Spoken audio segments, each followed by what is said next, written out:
So we got a different video today. I was recently asked on Twitter by Patrick. He says, Satchel, I'm wondering if you had any advice or stories you would be happy to share on how you came to edit for JC Backfire and or build up a portfolio.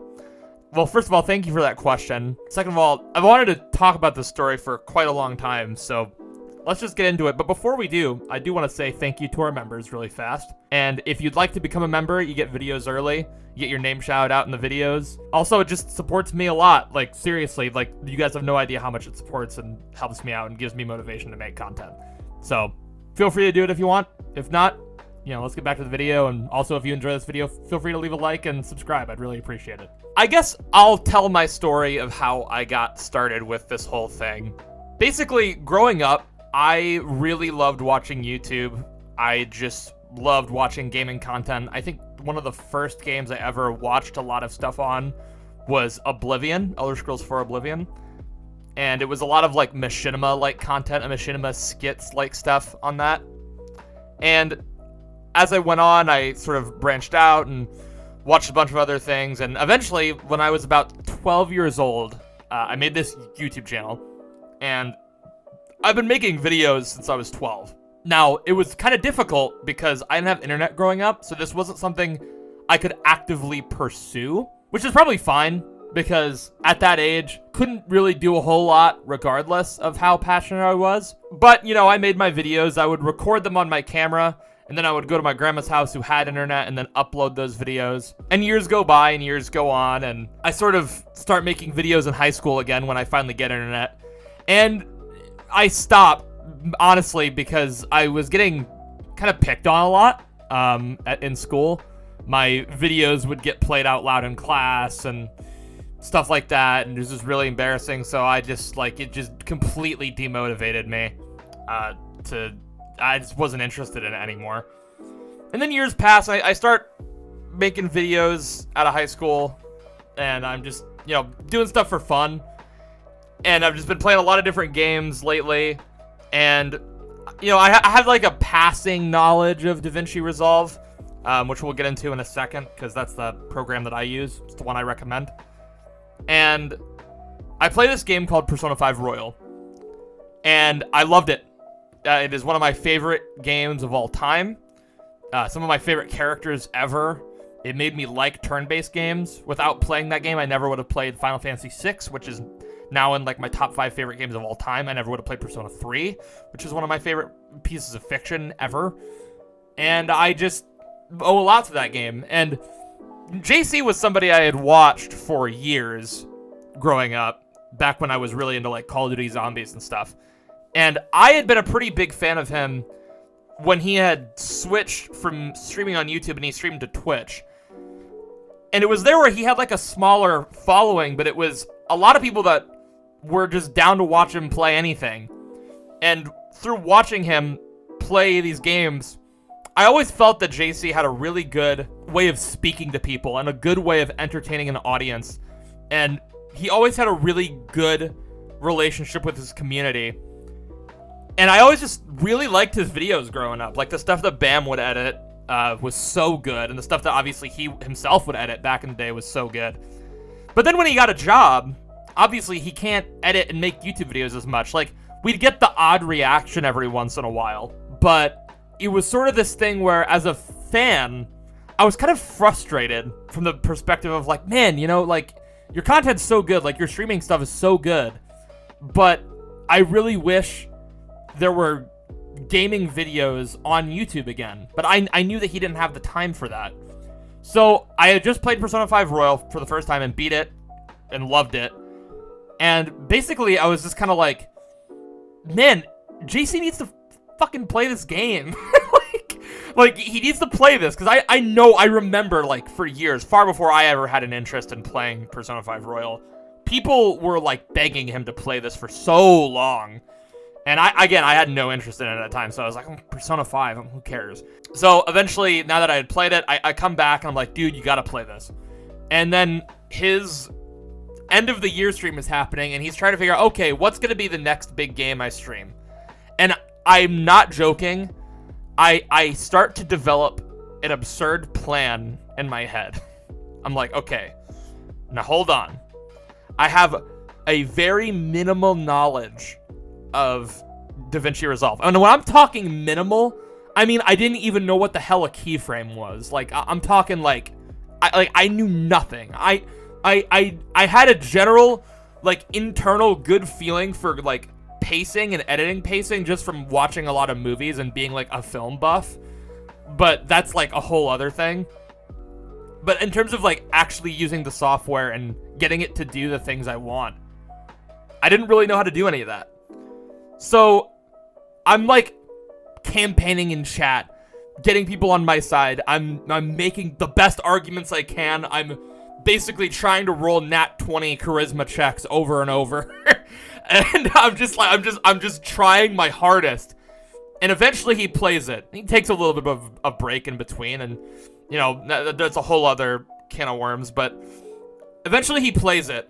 And after that first stream, I literally stayed up all night. The second the stream was over, I downloaded the VOD, and I edited the whole thing down into a small little 40-minute video.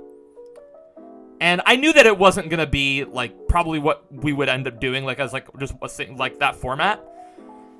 But I wanted to show what I could do. And JC thought it was decent enough. He gave me constructive criticism on where I could improve and things like that, but he thought it was solid enough. And with enough time, we started working on stuff. I did, Resident Evil and Jedi Survivor, and I did some video reactions for him. And then eventually we got to Persona, and Persona really took off, and it was awesome. Actually, this year it'll officially be 3 years since we've been working together. It's been crazy, an amazing 3 years. I'm genuinely so blessed. And I could go on talking on a whole other tangent about like what this job has done for me, and what it's done for like the people I've met through doing this, and the just all sorts of incredible stuff. But that's a whole other separate conversation. So that's sort of how I got started editing YouTube videos. I think the main thing is you need to actually really like what you're doing. If you have a genuine passion for wanting to make YouTube videos, then that will show through in the editing. Even if you're not doing the most vibrant and crazy editing transitions and all this shit, it can be as simple as getting the timing and cutting down right, and making sure to know what to include and what not to include in an edit. It's little things like that I think separate good editing from just flashy editing, right? Martin Scorsese, one of the greatest filmmakers of all time, something he says is sometimes good editing is something that you can't see. It's invisible. Like you don't necessarily fully notice it. And a lot of it is getting those fundamentals of audio balancing and, when to cut, what to include, what not to include, pacing a video out, just making things satisfying from a viewing perspective, cutting the bloat, but also knowing when to let things breathe, not overloading your fucking synapses with, no offense, Mr. Beast-styled editing that's just attacking your attention span at 100% like volume. So knowing those little nuances, it's not, some people kind of like have that, and other people it just takes a lot of practice. And that's definitely a big thing that I would say people are going to value that more than just, in your face, attention grabbing editing all the time. Like, to some degree, you need that at least within the first, like, minute of the video. It really just depends on the kind of video that you're making. Like, if you're making more long-form content, you can definitely let things breathe a bit more, because people are naturally going to see, like, a 2-hour-long Persona video and be like, okay, well, this is going to be, like, I'm going to sit down and watch this for a few hours, or, scroll through it or watch it piece by piece and kind of vibe out that way. So it just kind of depends on the context of the video. But overall, if I had to give some advice on how you should start editing, This is the biggest thing I can say without a doubt. If you want my advice, I would say find a smaller creator that you like. I'm talking like, when I say small, I mean like on the Twitch side, I don't know, let's say like 200 viewers. On the YouTube side, they could have anywhere from like 50K to like 100,000 plus, somewhere in that range. Find a content creator in that range that you like and get integrated into that community. Really get a feel of, okay, what is the structure of a video? How does this guy or girl or whoever do their content? Can I replicate that in a way or add my own spin on this?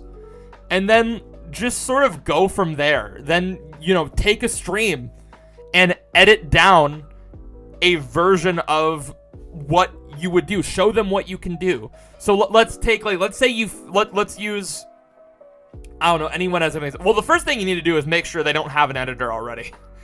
Let's take somebody. Let's say somebody's doing a playthrough of, I don't know, Dark Souls, right? And you edit down, let's say, a 40-minute version of a Dark Souls video.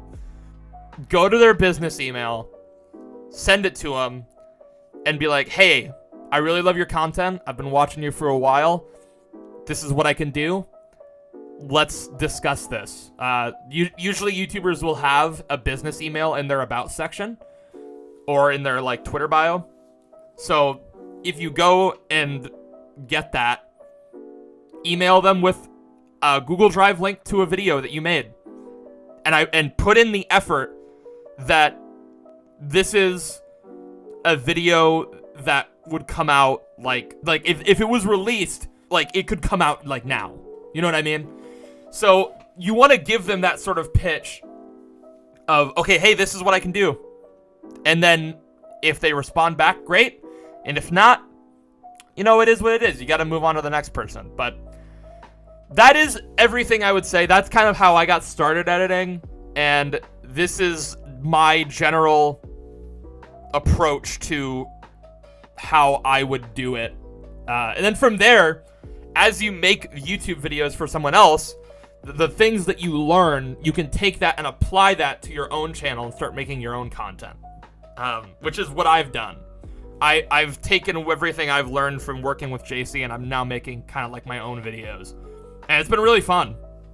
So yeah, that's pretty much it. I hope that answers your question. Also, for anyone that's this far in, if you guys ever want to send in a video idea or like a question that you want me to talk about on here, feel free to just tweet at me at I'm Satchel on Twitter. And yeah, maybe I'll check it out, and maybe we'll make a little discussion on it. This was a lot of fun. I'm down to do more stuff like this. So hope you guys enjoyed. I hope you have a good day, and take it easy, everybody. Have a good one.